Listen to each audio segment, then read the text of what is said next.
This has to do with all the 6666s in the world. It also has to do with the Kennedy, me meeting JFK in this city.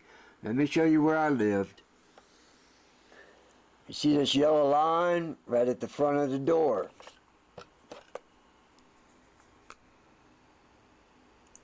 Yellow line right there, and it goes all the way down here. I drew it all the way down here. There was an incident here in Huntington, West Virginia. The police found a corpse here, and they couldn't identify it. They had to put the guy in a potter's grave. I know who it is. I want to show you the footage here. Actually, 666.66 feet is where this corpse was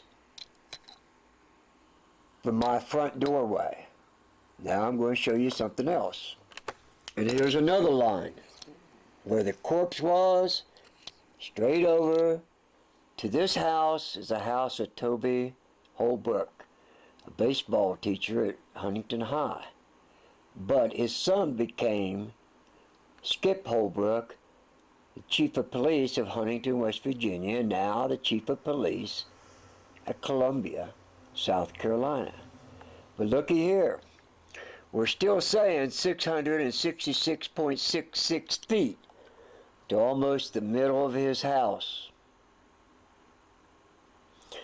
The same distance from there as from this house right there to that spot. The exact same measurement. And remember, a corpse was found there. They couldn't identify it. I can. It was buried in a potter's grave. I have the intelligence, and the only one on planet Earth out of 7 billion people that can tell you. And the corpse that they found there, was a very, very high-placed Shaolin monk. Very high-placed. Possibly the highest placed in China. And here we'll do it again. There's the death, now going to my front door.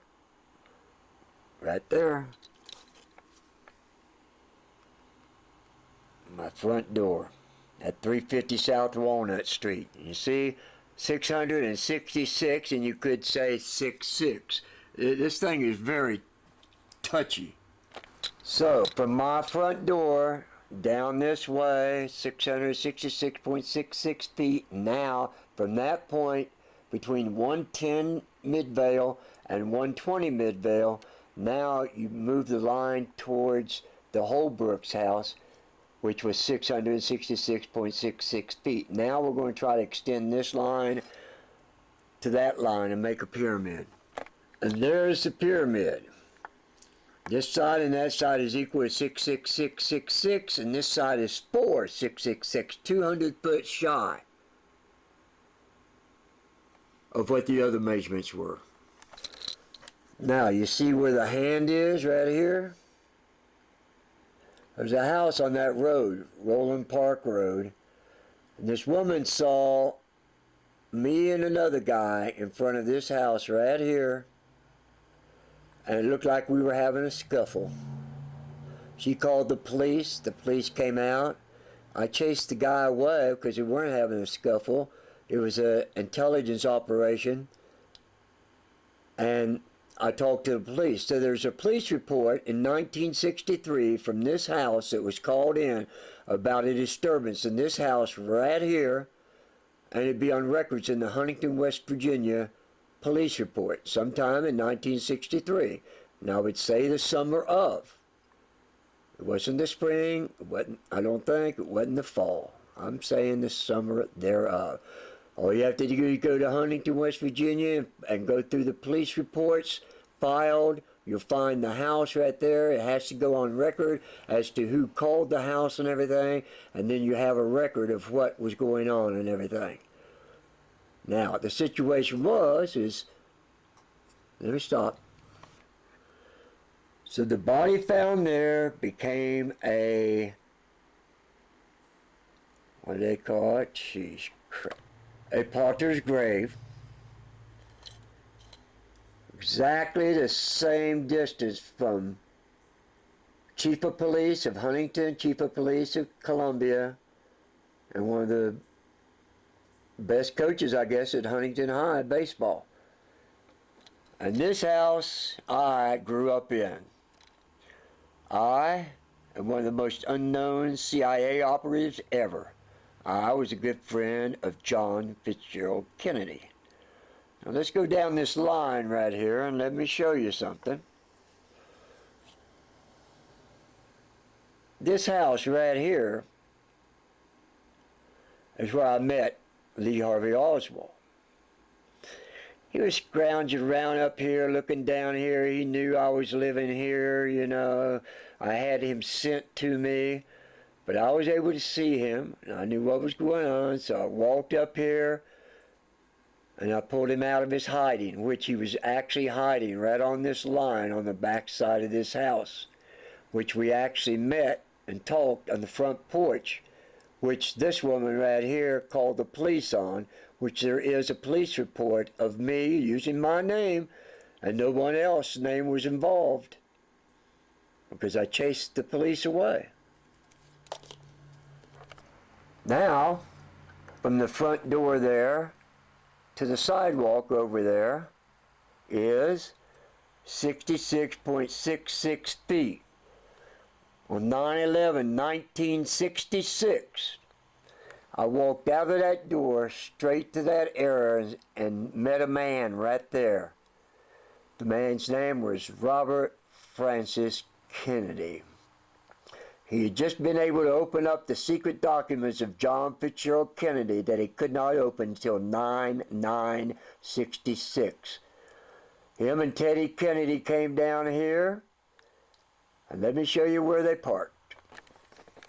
And that is where Teddy Kennedy parked, in that little box, which was another 66.66 feet. Is where Teddy parked, and Bobby had walked all the way up there, 66.666 feet.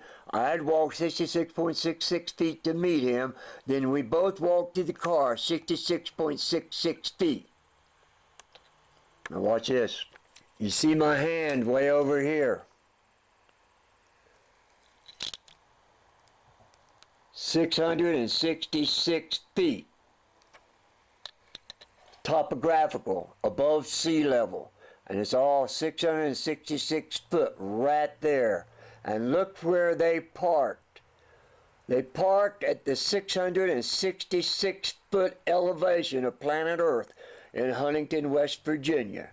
Right there, this whole yard, 666 feet. Boom. So we move it up a little bit. This house right here, a Huff lived in there. His brother was a lieutenant colonel in the Army at Fort Knox. This guy was pulling security for me and making sure nobody came in and kidnapped me and went away. This house right here, same thing, attorney. A guy in the intelligence that was there watching this whole area, pulling security for me because I was the best friend of John Fitzgerald Kennedy. Now the number of this house is 350 South Walnut Street.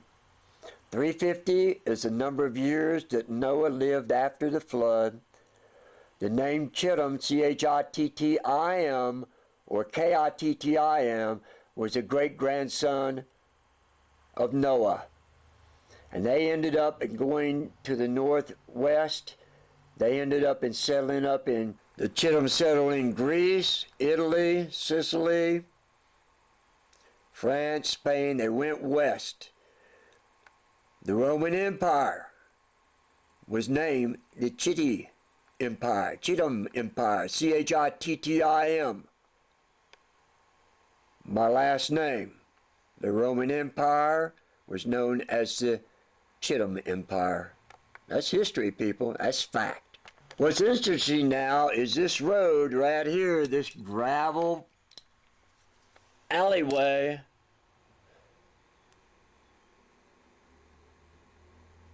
Guess what that is? And then this alleyway over here. Guess what that was called? Pocahontos. I will show you that. Both this alley and this alley are called Pocahontos. And this one comes down right around my house and goes up here. And this driveway, they cut that off to get to there, but you're supposed to have a right-of-way all the way down here. Actually, there is so steep in here and here you couldn't have a roadway. But both are named Pocahontas. Now that you know what day, year, that Bobby Kennedy and Teddy Kennedy came to see me, you've got it. I've already told you that. Now I'm going to show you where JFK came to meet me in 1963. And here you see we have Pocahontas. That's the alleyway, South Walnut Street. That's the other Pocahontas, which goes up here and goes in there. This Pocahontas goes all the way there. Besides an emergency thing, ambulances and whatever else there. This used to be where Gallier Elementary School was. See what that big old red brick building looked like. So Pocahontas goes a good half a mile, right at a half a mile, and the other Pocahontas a good half a mile up that way to my house. Now my dad actually lived right about here when he was a kid, which the elevation right there is 666. He also lived in another house. I'll show you that in just a second. But this is where JFK and I met. Okay? We met there. You see, these houses are on the street, but these two houses are not. I met him right there. He came through these buildings. And I was walking up this way, had to turn around and see him. And we tape recorded something, about a good half an hour long. But here is where he tried to meet me. I was walking from school, going home, knew I was being followed. I kind of turned to go up this street, and the big limo turned in here and stopped right about there. JFK was about ready to get out this car door. I saw what was going on and made an immediate back here and started meandering right here. I did not want to meet JFK on Gallaher Street. Gallaher. Gallaher. That's a bad name. A very bad name. So anyway, I moseyed this way. Secret Service agent stayed there. I'm sure there was one up here. They were watching me. They had radios to call and all this, and they told him that I actually had pulled in this street, which is Pocahontas, but spelled with an O. They had gone all the way down Gallier, about a half a mile, gone over to Walnut Street and come down Walnut Street, and with their intercom systems and all that, they realized and they parked the limo right there because they knew I was walking up this way. John walked through here with his cane and a couple of Secret Service agents, and I got past him here and was walking this way when he came up behind me and says, "Hey, Michael, I'm here finally," or something like that, And I turned around and said, "What do you want, old man?" I had him dressed up as an old man, told him to come to see me dressed as an old man so no one could identify him. And he did. But all the Secret Service agents that day knew that he was dressed up as an old man. All you have to do is talk to the Secret Service and they'll tell you right now. You don't have to go through any paperwork. Get any Secret Service agent in 1963 and say, "Yo, when did JFK dress up as an old man and where did he go?" And they're going to tell you. And here's another place my old man lived as a kid. Right in this, missed it, right in this house right here. And this is Pocahontos. This is Pocahontos, and this might be Pocahontos. They don't have a name to that road. From here on out, they don't call it Pocahontas, but it's still the alleyway that goes up behind my house. Just like this is the alleyway that goes up on the other side. So now we're back at my house in South Walnut Street, and how Roland Park Drive goes up that way. And here the Secret Service blocked off this road. It was a one-way road. They blocked it off so no traffic would go down there. And I do know that one of the guys here was Richard Bissell. After leaving JFK, I had to walk up that street. These people drove down this street. And Richard Bissell tried to make me out to find out who I was, because he was the first shooter on the 6th floor of the book depository. He was the one in the brown suit, standing, leaning against the window frame and shooting from that position, while Mr. Smith was knelt below him with his elbow on the window sill for him with a smaller barrel weapon that was going to fire the second shot.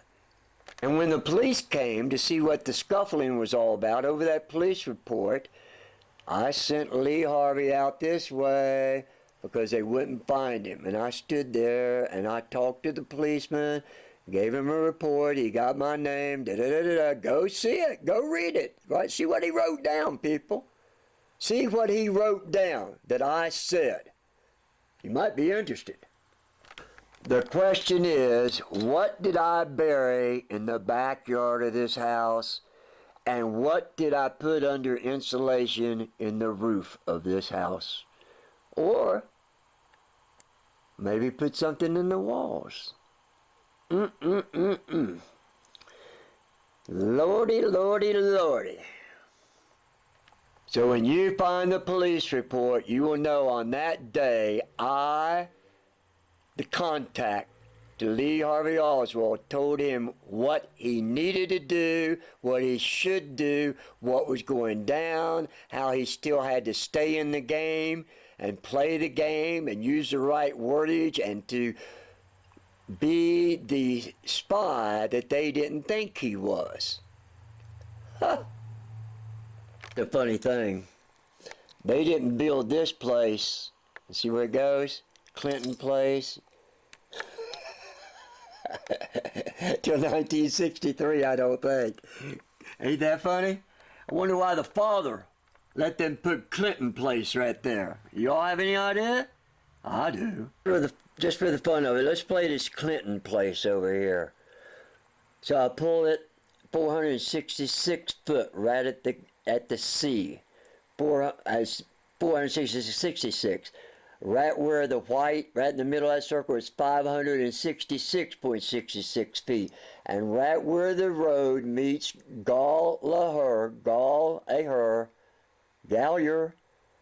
it was 432 foot, which is kind of funny because my social security number is 234. If you have 432, the opposite number 234, you get 666. There you go. I just think that's funny, people. Real funny. You know, I got two witnesses in Little Rock, Arkansas, at a car dealership that I was renting a car from. I was there standing there, and this guy points, and there's some people walking down so far away, a block or so away. He said, "You see that guy?" I said, "Yeah." "That guy's name is Bill Clinton. He keeps on telling us he's going to be president, but all he does is chase skirts. I don't understand that." And I went into it because he used the name Bill Clinton. I went into my catatonic state of getting white, standing there and kind of moving back and forth. Kind of looked like I was going to fall, and he had to grab my arm. Now, at this time, I don't know anything. But I started telling him, I said, yes, he will be elected president, and he will be impeached like President Nixon. And that's about all I said. And then I came to... The guy says, "Well, man, I thought you were about ready to faint." I said, "Oh, yeah?" I said, "Then I said something, right?" He said, "Yeah." I said, "Well, you have to tell me because I don't know when I'm in that state. I don't know what I say." And he told me what I said. And then he went and told his friend. This is 1975, people. This is 1975. I'm telling these people this. And I was right. He did get impeached like Nixon, kind of like him. So you say I have no psychic ability, you say I'm a nobody, you say these numbers don't mean anything, you say I'm just an idiot and you should just keep on going down your life and being an idiot yourself and not understanding your predicament and the predicament of this world. You know, my genealogy comes from King Charlemagne. Just like Clinton, just like Trump, just like Kennedy, just like quite a few other people that have become president. Harry S. Truman, and I knew Harry S. Truman. My genealogy comes there. In fact, I think I could show you genealogy that comes all the way from Augustus Caesar. Just like I think Kennedy's could show you that they came from Julius Caesar, I can prove I came from Augustus Caesar. I'm still trying to get a genetic testing with Caroline to see whether Caroline and I are related, to see whether I'm a great nephew of John Fitzgerald Kennedy. Yeah, shouldn't be hard to do. No one wants me to do it. Maybe if they start seeing these figures, and maybe if they listen to me, and maybe they might get smart. There you go. Training book, Fort Knox, Kentucky. This general made me a captain in the CID. When I hit Vietnam, I was a major. This guy right here was interviewed by sheriff's deputies. I had been accused of killing some people off compound. And this guy and a bunch of these people right here, where are their pictures? Crap, I can't even find them. Quite a few of these guys will tell, there you go, will tell you maybe some good stories about me and everything. But maybe not so much. You know, whatever. The general's dead. I think Captain Moffat's still alive.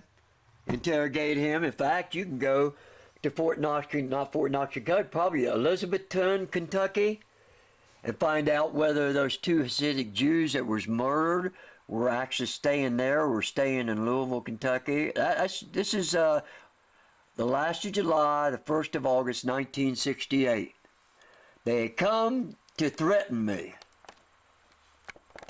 And my great uncle was there, watched him, followed him, and killed him because he didn't like him. He didn't like them threatening my life. Go ahead, people.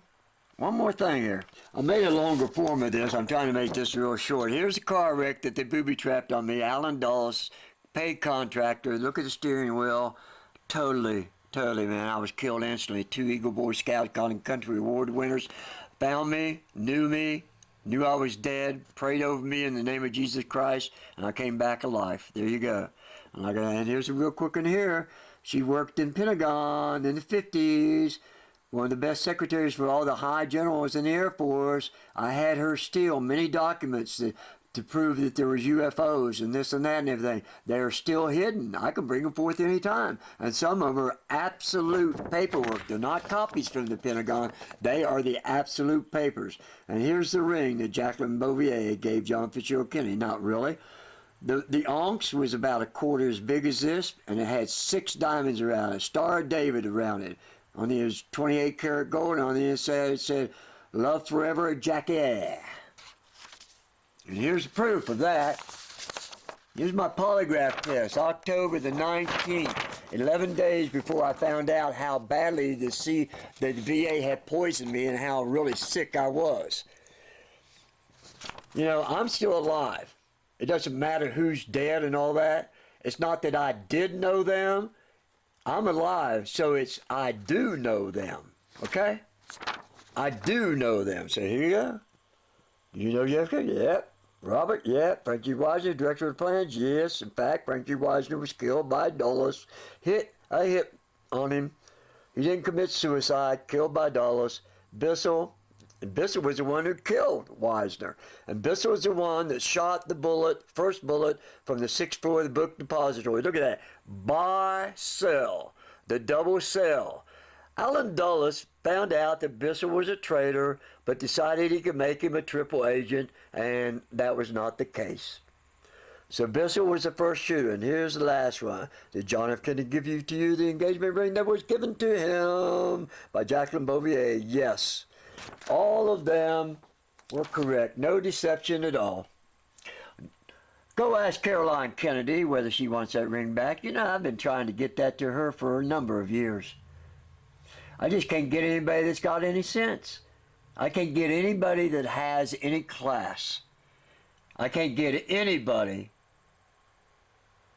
that knows what truth is. Last but not least, did you hear that? Yeah, he did. Certainly did. I told him about his assassination, this and that. There I am, 16-year-old punk boy. And here I am, 1990. But this, I was showing to you, that's the suit and the umbrella I carried to meet the 14th Dalai Lama on September 22nd, 1986. He was also almost assassinated there. Yeah. I helped stop the assassination, although I think the guy was too scared to pull it off. He was getting to the point. He was about ready to pull it off, and the only security he had that the 14th Dalai Lama had was me and one other guy that he brought with him. The 4 cops, then, the 14th Dalai Lama didn't have any security then, not 1986. The 4 cops were bullshitting on the curb at the roadway. They weren't watching nothing. Hell, 14 Dalai Lama could have been killed, and all these cops could have done was turn around and watch an assailant run away. They were fat cops who never caught him. Yeah. No, I don't have any. There you go. My thing said 11111.